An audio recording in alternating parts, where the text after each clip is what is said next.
తిరుపతిలో దారుణం జరిగింది. కన్న కూతురిని కిరాతకంగా చంపింది తల్లి. రెండో పెళ్లికి అడ్డుగా ఉందని తన 3 ఏళ్ల కూతురిని కిరాతకంగా హతమార్చింది. తర్వాత ఏమీ తెలియనట్లు పోలీసులకు ఫిర్యాదు చేసింది. పోలీసుల దర్యాప్తులో చిన్నారిని తల్లే చంపిందని వెల్లడైంది. తల్లి ఆశలతను పోలీసులు అరెస్ట్ చేశారు.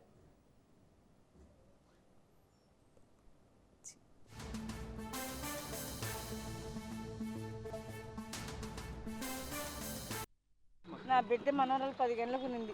ఈ టైంకి ఈ రోజు పోయిన బుధవారం నా మనవరాలు కూతురు బిడ్డ నాకు దుర్గ మనవరాలు దానికి మొగుడు వేసినాడు.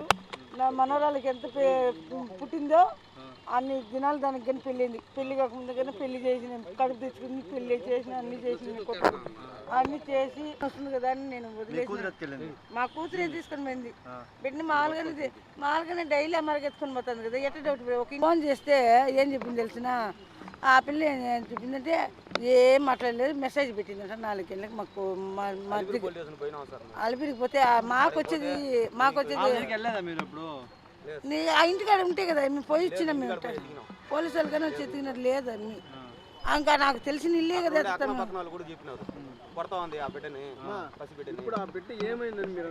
ఆ బిడ్డని చంపేసిందని చెప్పింది ఈ పిల్లి. వాట్సాప్ పెట్టింది మా కొడుకు. 2 దెబ్బలు కొట్టిందంట. అది చచ్చిపోయి 2 దెబ్బలకంతా సావదు ఆ బిడ్డ. ఎన్నో దెబ్బలు మేము కానీ మా తాత మన కొట్టేస్తుంటాం. 3 ఏళ్ళు సార్. రెడ్డి కుమార్ అంట ఏదో పెళ్లి చేసుకుంటా అంటే మేము కూడా ఒప్పుకున్నాం. సరిపో చేసుకుని అయినా దానికి ఏముండదు, బాగుండండి మీరు, బాగుంటే చాలు. ఒకరిని కట్టుకున్నోడిని వదిలేసినావు. వాడు ఒక 3.5 లక్షలు ఇచ్చినాడు పిల్లకి డిపాజిట్గా, అది వేయలేదు. దీనికి ఫస్ట్ మెసేజ్ వచ్చి పీలూరులో ఉండే వాళ్ళ బాబాయ్కి పంపించుండదు, మాకు తెలీదు. వాళ్ళకి పంపిస్తే వాళ్ళు వచ్చి మాకు మెసేజ్ పెట్టున్నారు. ఈ మొత్తం కారణం అయితే మాకు తెలీదు, వాళ్ళకి తెలుస్తారు. అబద్ధాలు ఏమి కదా, నిజమే. ఈ పిల్ల పెళ్లి కాకముందే వదిలేసిందంటే వాడు ఇట్లా చేష్టాలు చేసి సొంత మర్దినే వాడు పెళ్లి చేసుకున్నాడు చూడు.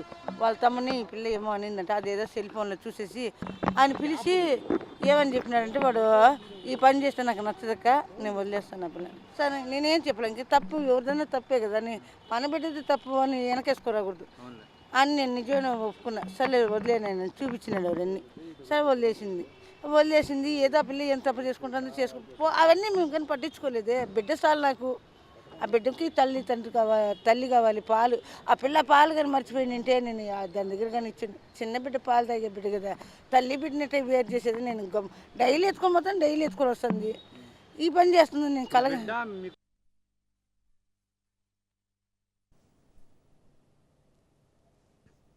రటిక తిరుపతిలో అయితే రెండో పెళ్లికి అడ్డుగా ఉందని తన 3 ఏళ్ల కూతురిని అతి కిరాతకంగా హతమార్చిన ఘటన అయితే మనం చూస్తున్నాం. సో దీనికి సంబంధించి పూర్తి అప్డేట్స్ని మా ప్రతినిధి నారాయణ అందిస్తారు. నారాయణ, సో అంటే సమాజంలో రోజు రోజుకి ఎలా తయారవుతుందంటే, కన్న కూతురిని జస్ట్ 3 ఏళ్ల పాపను చంపింది తల్లి, రెండో పెళ్లికి అడ్డుగా ఉందని పోలీసులు ఏం చెప్తున్నారు? అలాగే ఆశాలతని ఆల్రెడీ అదుపులోకి తీసుకున్నట్టుగా తెలుస్తుంది. డీటెయిల్స్ ఏంటి? సమాజంలో మానవ సంబంధాలు రోజు రోజుకి దిగజారిపోతున్నాయి. నవమాసాలు మోసి కన్న బిడ్డనే ఓ కర్కశంగా మారిన ఓ తల్లి తన బిడ్డను అతి దారుణంగా హతమార్చింది. కామంతో కళ్ళు మూసిపోయిన ఆ కసాయి తల్లి తన 30 నెలల బిడ్డను, అంటే సుమారు 3 సంవత్సరాల వయసు గల దుర్గా అనే చిన్నారిని అతి దారుణంగా హత్య చేసింది. అయితే గత 3 సంవత్సరాలుగా భర్తకి దూరంగా ఉన్న ఆ యొక్క ఎవరైతే ఆశాలత అనే మహిళ తన బిడ్డ రెండో వివాహానికి అడ్డుగా ఉందని ఈ క్రమంలోనే ఆ బిడ్డను హతమార్చి పాపానాయుడుపేట వద్ద ఉన్న స్వర్ణముఖి నది సమీపంలో పూడ్చిపెట్టిన పరిస్థితి కనిపిస్తోంది. అయితే ఎవరైతే ఈ యొక్క ఆశాలత ఉందో ఆమె ఒక డెలివరీ బాయ్ రెడ్డి కుమార్ అనే వ్యక్తితో ఇన్స్టాగ్రామ్ లో పరిచయం ఏర్పడింది. ఈ పరిచయం కాస్త ప్రేమగా మారడంతో వాళ్ళిద్దరూ వివాహం చేసుకున్నట్లు కూడా తెలుస్తుంది. అయితే ఈ క్రమంలోనే ఆ యొక్క ఆశాలతకు మొదటి భర్తతో కలిగిన సంతానం ఎవరైతే 3 సంవత్సరాల చిన్నారి దుర్గా ఉందో ఆ దుర్గా అడ్డుగా వస్తుందని చెప్పి కూడా హతమార్చినట్టు తెలుస్తుంది. అయితే ఆ చిన్నారికి అప్పుడప్పుడు ఫిట్స్ వస్తుందనే కారణంతో ఈ క్రమంలోనే ఆ చిన్నారికి ఫిట్స్ రావడం, ఈ క్రమంలోనే ఆ చిన్నారి గొంతు నుండి చంపినట్లుగా కూడా సమాచారం ఉంది. అయితే ఆ యొక్క భర్త ఎవరైతే రెడ్డి కుమార్ ఉన్నాడో రెండో పెళ్లి చేస్తుందో అతనికి ఈ విషయం తెలియకుండా తన బిడ్డకు ఫిట్స్ వచ్చి చనిపోయిందని చెప్పి అతను నమ్మించి అతని ద్వారా ఆ యొక్క చిన్నారి మృతదేహాన్ని పాపనాయుడుపేట సమీపంలో కూడా బొయ్యి తీసి పూడ్చినట్లు కూడా తెలుస్తుంది. ఈ నెల 19వ తేదీన చిన్నారి మిస్ అయినట్లు కూడా ఆ అమ్మమ్మ ఎవరైతే నాగరత్నం ఉందో ఆమె పోలీసులకు కూడా ఫిర్యాదు చేయడం జరిగింది. తన మనవరాలు కనపడడం లేదని చెప్పి కూడా చెప్పడం జరిగింది. ఈ యొక్క నాటకీయ పరిణామంలోనే తన బిడ్డ ఎక్కడికి వెళ్ళిందో తెలియదని చెప్పి తల్లితో కలిసి ఈ ఆశాలత నాగరత్నమ్మ ఆశాలత ఇద్దరు కలిసి ఈస్ట్ పోలీస్ స్టేషన్ లో కూడా మిస్సింగ్ కేసుగా ఫిర్యాదు చేస్తారు. పోలీసులు కేసును నమోదు చేసి దర్యాప్తు ప్రారంభించిన తర్వాత ఇక నమ్మలేని యొక్క వాస్తవాలు కూడా వెలుగు చూసిన పరిస్థితి కనిపిస్తుంది. పోలీసులు కూడా ఆ యొక్క దిశగా దర్యాప్తు చేపట్టిన క్రమంలోనే ఈ యొక్క విషయం కూడా వెలుగు చూసినట్టుగా తెలుస్తుంది. ప్రస్తుతం ఎవరైతే ఆశాలత ఉన్నారో ఆ ఆశాలతను కూడా పోలీసులు కస్టడీకి తీసుకున్నారు. రెడ్డి కుమార్ ను కూడా వెంట పెట్టుకొని ఆ సీన్ ఆఫ్ అఫెన్స్ లో కూడా పాపనాయుడుపేటకి వెళ్ళి ఆ యొక్క పూడ్చిన ప్రదేశానికి కూడా తీసుకెళ్లి ఆ గొయ్యి తీసి కూడా ఆ చిన్నారికి పోస్ట్ మార్టం నిర్వహించే పరిస్థితి కూడా ఉంది. ఇప్పుడు దీనికి సంబంధించి ఇప్పటికే ఆ యొక్క ఏర్పేట మండలానికి సంబంధించిన తహసీల్దార్ ను కూడా అక్కడికి రప్పించి అక్కడ పోస్ట్ మార్టం చేసే పరిస్థితి కూడా కనిపిస్తుంది. Shalini. Right, thank you Narayana.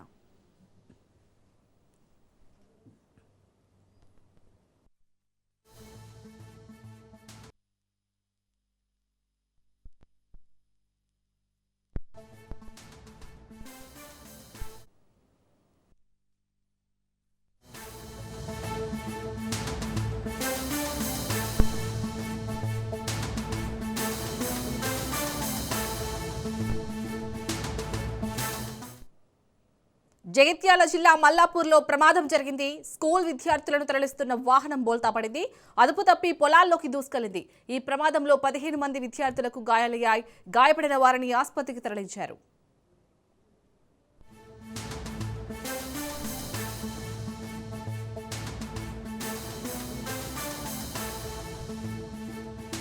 Jagtial జిల్లా మల్లాపూర్లో ప్రమాదం జరిగింది. స్కూల్ విద్యార్థులను తరలిస్తున్న వాహనం బోల్తా పడింది. అదుపు తప్పి పొలాల్లోకి దూసుకెళ్లింది. ఈ ప్రమాదంలో 15 మంది విద్యార్థులకు గాయాలయ్యాయి. గాయపడిన వారిని ఆసుపత్రికి తరలించారు.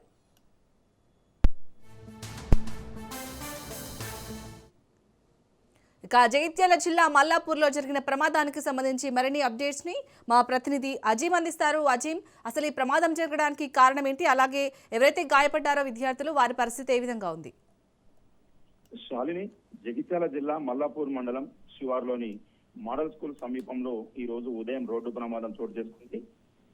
వాల్గొండ నుంచి మల్లాపూర్ కు విద్యార్థులను రోజు మాదిరిగా తీసుకెళ్తున్న క్రమంలో ఒక ప్రైవేటు వాహనం అదుపు తప్పి పంట పొలంలో బోల్తపడింది. వాహనంలో సుమారు 15 మంది విద్యార్థులు ఉన్నట్టు స్థానికులు చెప్తున్నారు. ఈ ప్రమాదంలో పలువురు విద్యార్థులకైతే తీవ్ర గాయాలయ్యాయి. ప్రమాదం జరిగిన వెంటనే స్థానికులు, పోలీసులు సంఘటన స్థలానికి చేరుకొని సహాయక చర్యలు చేపట్టారు. గాయపడిన విద్యార్థులనైతే పోలీసులు తమ వాహనంలో ఆసుపత్రికి తరలించారు. తీవ్ర గాయాలైన విద్యార్థులను జగిత్యాల, మెట్పల్లి ఏరియా ఆసుపత్రికి తరలించారు. ప్రస్తుతం విద్యార్థులకైతే మెరుగైన వైద్యం అందుతుంది. విద్యార్థుల పరిస్థితిపై పూర్తి వివరాలు ఇంకా తెలియాల్సి ఉంది. విద్యార్థుల ఆటో బోల్తా ఘటనపై పోలీసులు ఆరాధిస్తున్నారు. డ్రైవర్ నిర్లక్ష్యంతో ప్రమాదం జరిగిందా లేక ఇంకా ఏమైనా కారణాలు ఉన్నాయనే కోణంలో పోలీసులు అయితే విచారణ చేపట్టారు. శాలిని. Right, thank you అజీ.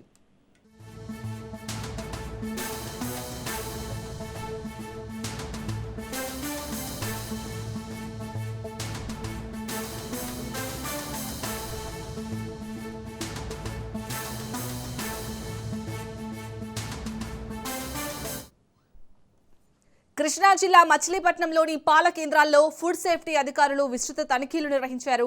పశుసంవర్ధక శాఖ అధికారులతో కలిసి ఫుడ్ సేఫ్టీ అధికారులు తనిఖీలు చేపట్టారు. 2 పాల కేంద్రాల్లో తనిఖీలు నిర్వహించిన అధికారులు పాల శాంపిల్స్ ను సేకరించారు. 2 కేంద్రాల్లోనూ రంగు మారిన బాదం పాలు, పన్నీరు నిల్వ అధికారులు గుర్తించారు. నిల్వ ఉంచిన బాదం పాలను షాపు యజమానులచే అధికారులు పారబోయించారు.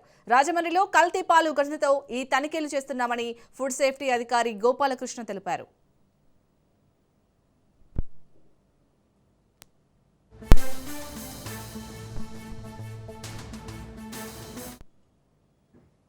రీసెంట్ రాజమండ్రిలో జరిగిన ఒక మిస్హ్యాప్ వల్ల మనం special rights commission of food safety గారు స్పెషల్ రైట్స్ పెట్టడం జరిగింది. దానిలో భాగంగా ఎవ్రీ డిస్ట్రిక్ట్ లో ఒక ఫుడ్ సేఫ్టీ ఆఫీసర్ 12 శాంపిల్స్ చేయడం జరుగుతుంది. ఓన్లీ మిల్క్ మీద organise sector, unorganised sector 2 focus చేయడం జరుగుతుంది. దీని భాగంగా ఫస్ట్ మచిలీపట్నం హెడ్ క్వార్టర్స్ లో 2 యూనిట్స్ సెలెక్ట్ చేసుకోవడం జరిగింది. ఒకటి ఎస్ఎస్ మిల్క్ ప్రొడక్ట్స్, రెండోది కృష్ణవేణి మిల్క్ డైరీ. ఈ రెండిట్లో శాంపిల్ తీయడం జరిగింది. ఇక్కడ శాంపిల్ తీసిన పిమ్మట వింటా ల్యాబ్ పంపిస్తాము. ఎనీ ఫర్దర్ డీవియేషన్స్ ఒకవేళ ఇంత శాంపిల్ వచ్చిందని ల్యాబ్ రిపోర్ట్ వస్తే ఫర్దర్ గా ప్రొసీడ్ అవ్వడం జరుగుతుంది. ఇప్పటి వరకు ఇక్కడ మేము కొన్ని ర్యాపిడ్ టెస్ట్ చేసాము for starch identification using of iodine drops. ఎటువంటిది మనకి నెగిటివ్ రిమార్క్ అయితే ఏం రాలేదు.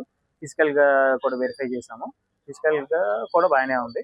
ఇంకా మనకి తెలియని కెమికల్ అడల్టరేషన్ ఏమైనా ఉందా అని తెలుసుకోవడానికి మేము టెలెఫ్ శాంపిల్ పంపించడం జరుగుతుంది. ఇది కొనసాగుతూనే ఉంటుంది. ఈ స్పెషల్ డ్రైవ్ ఉంటుంది. ఈ స్పెషల్ డ్రైవ్ అయిపోగానే మళ్ళీ రెగ్యులర్ గా శాంప్లింగ్ జరుగుతూనే ఉంటుంది. మనం కృష్ణా జిల్లాలో యునైటెడ్ గా విజయడైరీలో కానీ ఆరోగ్యం కానీ చాలా శాంపిల్స్ తీయడం జరుగుతుంది. వాటిపైన రెగ్యులర్ గా డివియేషన్స్ ఉంటే మనం జాయింట్ కలెక్టర్ గారితో పెనాల్టీలు వేయడం కూడా జరుగుతూనే ఉంటుంది. రెగ్యులర్ ప్రాసెస్ జరుగుతూనే ఉంటుంది. జిల్లాకి ఇప్పుడు ప్రస్తుతం ఒక టీమే ఉంది. స్టేట్ వైడ్ అన్ని ఇన్స్పెక్షన్ జరుగుతున్నాయి కాబట్టి ప్రతి చోట 50 మంది ఫుడ్ ఇన్స్పెక్టర్లు స్టేట్ వైడ్ జరుగుతున్నాయి. దాని మీద రెగ్యులర్ గా మనం యాక్షన్ తీసుకుంటూనే ఉన్నాము. ఇప్పటి నుంచి మనం ఇన్ఫర్మేషన్ అనేది డెలివర్ చేస్తాం. రైట్. ఇటు కృష్ణా జిల్లా మచిలీపట్నంలో అయితే పాల కేంద్రాల్లో అక్కడ ఫుడ్ సేఫ్టీ అధికారులు అయితే విస్తృత తనిఖీలు చేస్తున్నట్టుగా తెలుస్తుంది. దీనికి సంబంధించి మరిన్ని అప్డేట్స్ ని మా ప్రతినిధి సాయిబాబు అందిస్తారు. సాయిబాబు, ఇప్పటి వరకు ఎన్ని పాల కేంద్రాల్లో అధికారులు తనిఖీలు చేశారు? ఎలాంటి ఇన్ఫర్మేషన్ అందుతుంది? రాజమిల్సి కల్తీ పాల ఘటనలో భాగంగా ఈ రోజు కృష్ణా జిల్లా మచిలీపట్నం పాల కేంద్రాల్లో ఫుడ్ సేఫ్టీ అధికారులు విస్తృత తనిఖీలు చేశారు.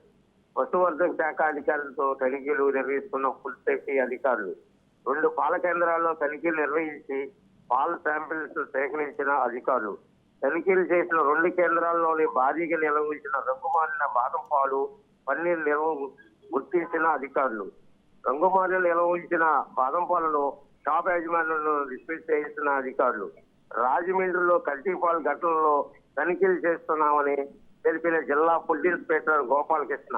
అదేవిధంగా ఈ రోజే కాకుండా ప్రతిరోజు కూడా ఇట్లాంటి తనిఖీలు చేస్తామన్న ఫుడ్ ఇన్స్పెక్టర్ గోపాలకృష్ణ.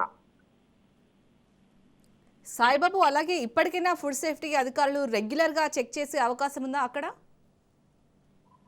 రెగ్యులర్ గా అంటే వీళ్ళు ఏదన్నా ఇట్లాంటి సంఘటనలు జరిగినప్పుడు మాత్రమే కూడా చేస్తున్నారనేది కూడా అభియోగం ఉంది.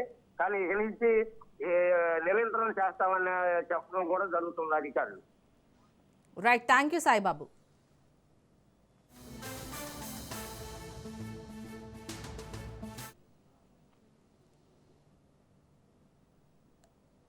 కడప జిల్లాలో జగన్ పర్యటిస్తున్నారు. లైవ్ లో చూద్దాం.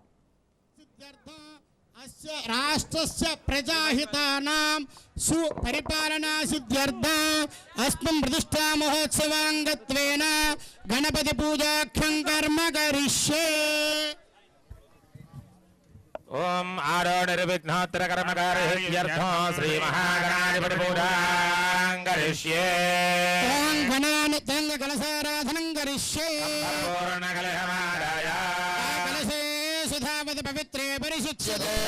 యజ్ఞేవర్ధతే కృష్ణే గోదావరి సరస్వతి జలేస్మిన్ సన్నిధిం గురో గణాధిపతయే నమః. పూజార్థం దుర్రక్షయకారకేన పూజాద్రవ్యాన్ని సంప్రోక్ష ఆత్మానం చ సంప్రోక్ష్య గణానాం త్వా గణపతిం హవామహే కవిం కవీనాముపమశ్రవస్తమం జ్యేష్ఠరాజం బ్రహ్మణాం బ్రహ్మణస్పదాన శృణ్వన్నోతవిశ్వేదధాదనో శ్రీమన్మహాగణాధిపతయే నమః. ధ్యాయామి నవరత్న గజల సింహాసనం సమర్పయామి. పాద్యం సమర్పయామి అర్ఘ్యం సమర్పయామి. ఆత్మీయం సమర్పయామి శుద్ధోదక స్నానం సమర్పయామి. స్నానానంతరం శుద్ధాచమనీయం సమర్పయామి వస్త్రయత్నం సమర్పయామి. వేదార్థమక్షదాన్ సమర్పయామి భద్వారాంధరాధర్షా నిత్యపుష్టాంగరేషణే. ఈశ్వరేణో సర్వభూతానాంతామిహోపక్వయే శ్రియం దివ్య శ్రీ చందనం సమర్పయామి. ఆయనే దేవరాయణే దూర్వారోహంత పుష్పిణీ హృదయశ్చ ముండరే కాని సముద్రస్య గృహ ఇమే. సమర్పయామి. పుష్పే పూజయామి. ఓం సుముఖాయ నమః ఓం ఏకదంతాయ నమః. ఓం కపిలాయ నమః ఓం గజకర్ణికాయ నమః. ఓం లంబోదరాయ నమః ఓం వికటాయ నమః. ఓం విఘ్నరాజాయ నమః ఓం వినాయకాయ నమః. ఓం ధూమకేతవే నమః ఓం గణాధ్యక్షాయ నమః. ఓం భారచంద్రాయ నమః ఓం ఓం హేరంబాయ నమః స్కందపూర్వజాయ నమః ఓం సర్వసిద్ధిప్రదాయకాయ నమః శ్రీ మహాగణాధిపతయే నమః పూజాం సమర్పయామి ధూపం సార్గిచ్చాను సార్ చూపిస్తారు ఓం వనస్పత్యర్థవే దివ్యేర్నానాగంధైసురైరః సర్వదేవానాం ధూపోయం ప్రతిగృహ్యతాం మహాగణాధిపతయే నమః ధూపమాగ్రాపయామి దీపం దర్శయామి అంతే ఆచమనీయం సమర్పయామి నైవేద్యం ప్రోక్ష్య పరిశిచ్య అమృతం భవతు మహాగణాధిపతయే నమః నారికేణ శుక్లాన్ నివేదయామి ఓం ఓం ఓం ఓం మధ్యే మధ్యే పాణీయం సమర్పయామి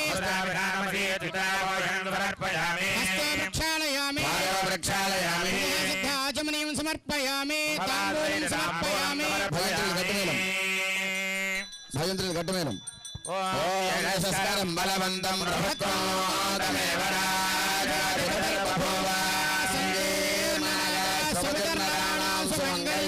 సజలం నమః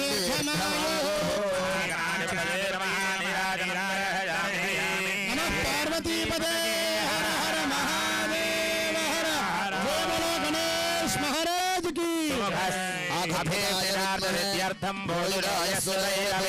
విఘ్నజితే తస్మై గణాధిపతయే నమః నమః పారజోహవర్ణదివ్య మంత్రపుష్పం సమర్పయామి ఆత్మప్రదక్షిణ నమస్కారం సమర్పయామి సర్వాత్మకః సర్వం శ్రీయత్నో శ్రీ మహాగణాధిపతి సుప్రీత సుప్రసన్నావరద భూత్వా కర్మణ్య విఘ్నమస్తి భవంతో మహాంతో గృహంతో ఉత్తరే శుభకర్మణ్య విఘ్నమస్తు అధిపతి ప్రసాదం శిరసా గృహామి సహస్ర పరమాదేవి శతమూలా శతాంగురా హరతు మే భావందోర్వాదు స్వప్ననాశని శతమానం భవతి శతాయ పురుష శతేంద్రియ ఆయుష్యేవేంద్రియే ప్రతిష్టతి సర్పేభ్యో ఏకేట పృథివీమనో అంతరిక్షే ఏ ద్వితేభ్యః సర్పేభ్యో నమః సూత్రాదిదేవతాయ నమః సర్వోపచార పూజాం సమర్పయామి ఓం విశ్వేత్తారే రవణేష ప్రవాచ్యాయ జగర్థమగవన్నింద్రధన్వదే పరావతం యత్పురుషం హృదం వస్వభావృణోశ్వరభాయ ఋషిబంధవే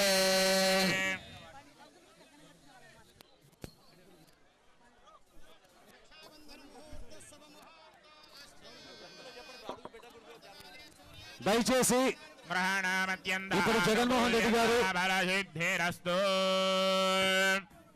యజ్ఞం చేసే ప్రాంతంలోకి వెళ్తారు.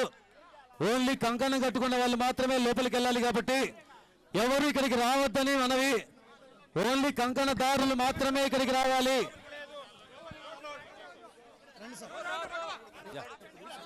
ఓన్లీ కంకణదారులు మాత్రమే రావాలి. ఓన్లీ కంకణదారులు మాత్రమే రావాలి. ఓకే.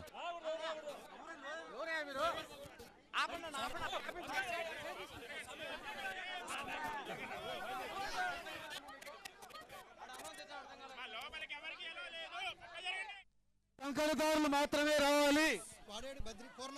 ఎవరు రాకూడదు. అదొకటే వేయించండి. 3 స్వాహాకారాలు వేసి పూర్ణావతి వేయించండి చాలు. ఆయన ఉన్నాడు కదా.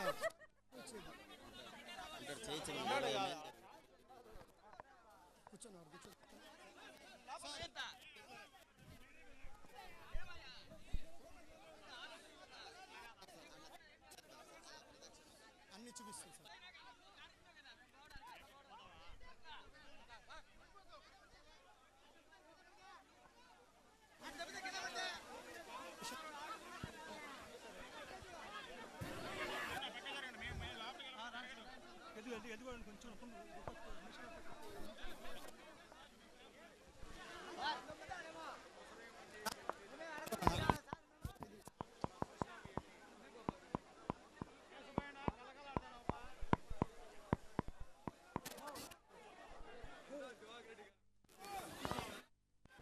ఓన్లీ కంకణదారులు మాత్రమే లోపలికి వెళ్లాల్సి ఉంటుంది కాబట్టి దయచేసి యాగశాల దగ్గర ఎవరే గాని తోపులాట గురి చేయొద్దు.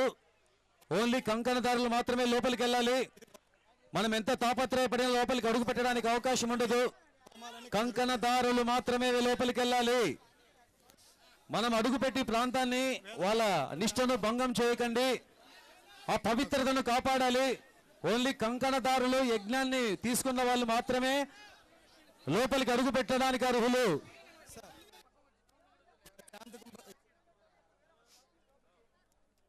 ఇక్కడ పూజ అయిపోయింది సార్.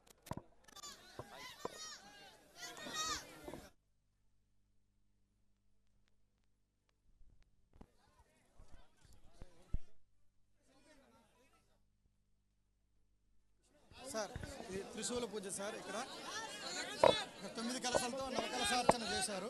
ఇక్కడ ఇది ప్రధానమైనది సార్. ఒక్క నిమిషం తప్పకుండా అమ్మా, తప్పకుండా.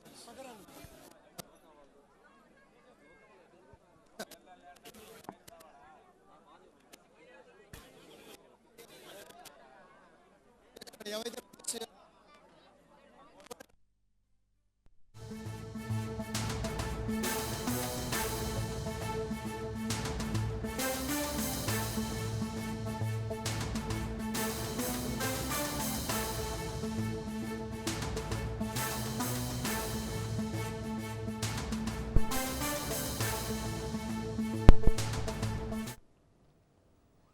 కామారెడ్డి జిల్లా సోమారంపేట తండాలో కుక్కలు స్వైర విహారం చేశాయి.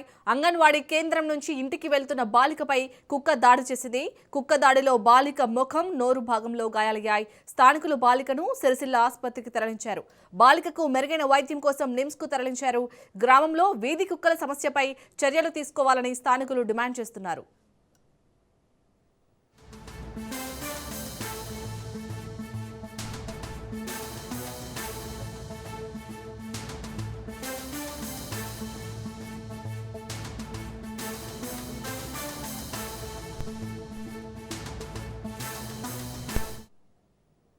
కామారెడ్డి జిల్లా సోమారంపేట తండాలో కుక్కలు స్వైర విహారం చేశాయి.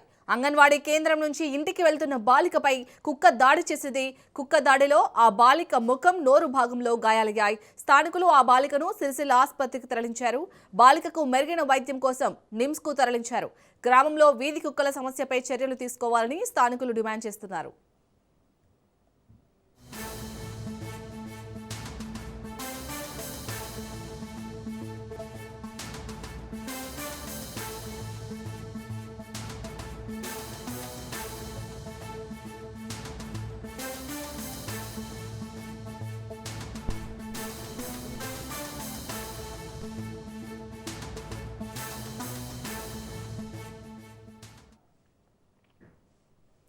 ఇక కామారెడ్డి జిల్లా సోమారంపేటలో అయితే అంగన్వాడీ కేంద్రం నుంచి ఇంటికి వెళ్తున్న ఓ బాలికపై అయితే కుక్క దాడి చేసింది. దీనికి సంబంధించి మరిన్ని అప్డేట్స్ ని మా ప్రతినిధి నవీన్ అందిస్తారు. నవీన్, కుక్క దాడిలో గాయపడిన ఆ చిన్నారి పరిస్థితి ఏ విధంగా ఉంది? డీటెయిల్స్ ఏంటి?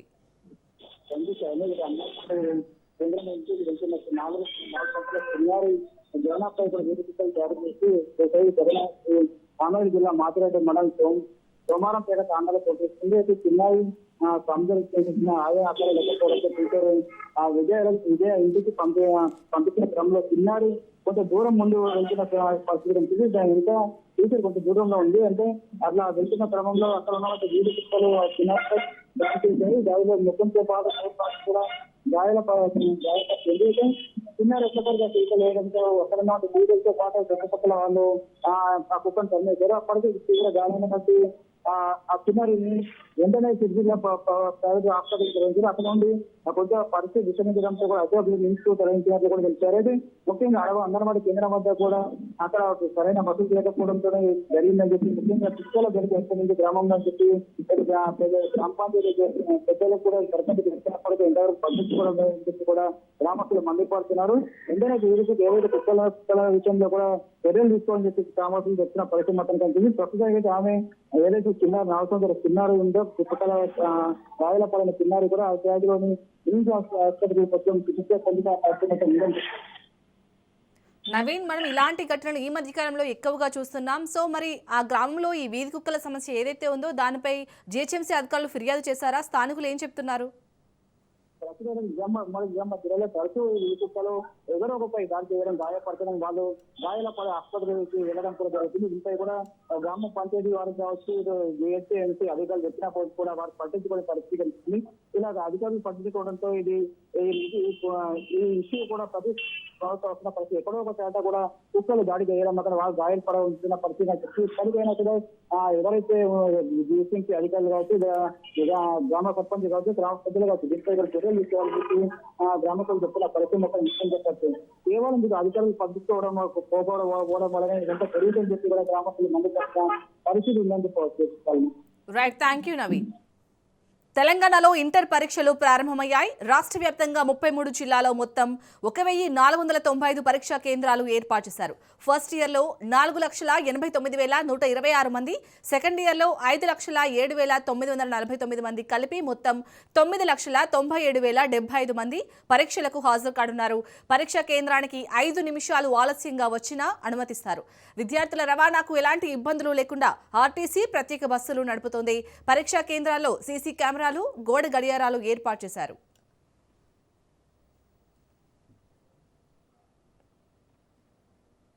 ఇక ఖమ్మంలో ఇంటర్ పరీక్షలకు సంబంధించి మరింత సమాచారాన్ని మా ప్రతినిధి ఉపేందర్ అందిస్తారు.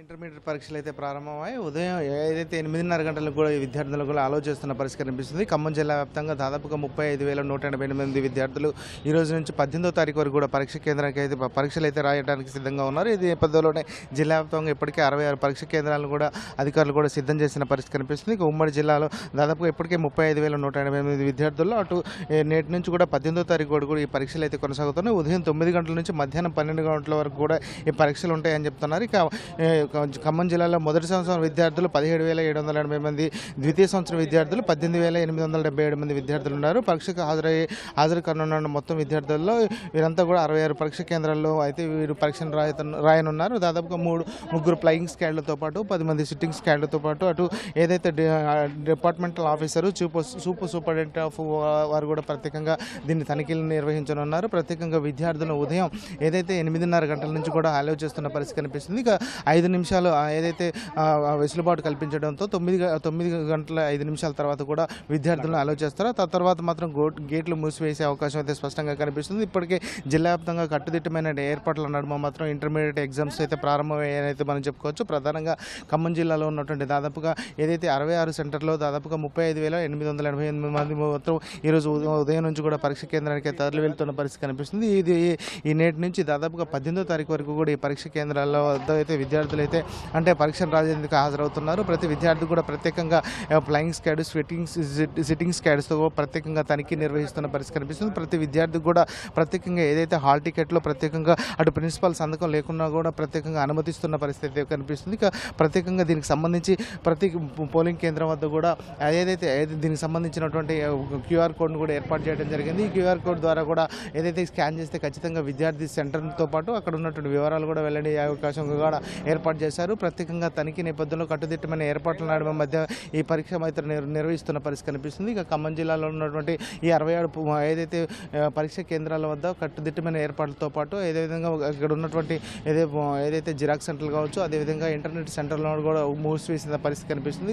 ఎక్కడ కూడా అంటే పోలీసు కట్టుదిట్టమైన భద్రత నడుమ మాత్రం ఈ పరీక్షలు అయితే కొనసాగుతున్న పరిస్థితి కనిపిస్తుంది. అయితే 18వ తారీఖు వరకు కూడా ఈ పరీక్షలు అయితే కొనసాగుతున్నాయి. వొకేషనల్ విద్యార్థులకు మరో 2 రోజులు కూడా పరీక్షలు కొనసాగే అవకాశం అయితే స్పష్టంగా కనిపిస్తుంది. ఇక ఉమ్మడి జిల్లా వ్యాప్తంగా దాదాపుగా ఇప్పటికే ఏదైతే ఇది సత్తుపల్లి, మధిర, వైరాగ్, ఇటు ఖమ్మం, ఇటు పాలేరు నియోజకవర్గాల్లో ఉన్నటువంటి దాదాపు 66 పోలింగ్ ఏదైతే పరీక్ష కేంద్రాల వద్ద మాత్రం కట్టుదిట్టమైన ఏర్పాట్ల నడుమ మాత్రం పరీక్షలు అయితే ప్రారంభమయ్యాయని చెప్తూ విద్యార్థులు కూడా ఒక్కొక్కరిగా కూడా అటు ఏదైతే పరీక్ష కేంద్రాలకు కూడా తరలి వెళ్తున్న పరిస్థితి కనిపిస్తుంది. ప్రస్తుతం మాత్రం ప్రశాంత వాతావరణంలో ఇటు పరీక్షలు అయితే ప్రారంభమయ్యాయితే మనం చెప్పుకోవచ్చు. ఇది ఇక్కడ తాజా పరిస్థితి. కెమెరా పర్సన్ నరసింహరావుతో ఉపేందర్, రాజ్ న్యూస్, ఖమ్మం.